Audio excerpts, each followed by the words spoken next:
Nishi Baptist Church Council celebrated the 50th year of their formation in the state with the theme Celebrating the Past, Envisioning the Future. The speaker for the event was Dr. J.M. Nulkampao. The year-long celebration kicked off in Old Pania Baptist Church under Pistana Pastoral Range on 1st January 2021. And its culmination program was held in NBCC headquarters, Model Village, Nahalagan, from 17 to 19 December 2021. In commemoration of the Golden Jubilee celebration, a 6-day Durum Rum Nam event was organized in which various pastoral ranges took part. The celebration started from 5th December and concluded on 14th December. The Durum Rum Nam celebration was attended by various dignitaries ranging from MLAs, officers, state cabinet ministers, and many other associations such as ANSU, APSU, NES, Nishi Nyam Acham, ANYA, ACF, and ABCC.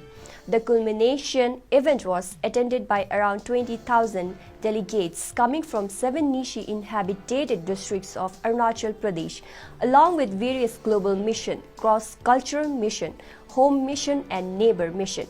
A total of 52 ranges and 465 churches and 1 lakh Baptist members under NBCC took part in the 3-day event. Representatives from Baptist Church of Mizoram, Adi Baptist Union, Apatani Baptist Association also attended the Global Jubilee celebration. The Minister of Law and Justice Kiran Rijiju and Chief Minister Pema Khandu also took part in the celebration as special guests. The NBCC acknowledged and extended their gratitudes to all those who took part in the event, including police personals, media fraternity, well-wishers, full-time workers, pastorals, missionaries, ECM, ACM, Jubilee Subcommittee and Subcommittee for making the celebration a grand success. NBCC is hopeful that they shall reach glorious Platinum Jubilee of 75 years as well.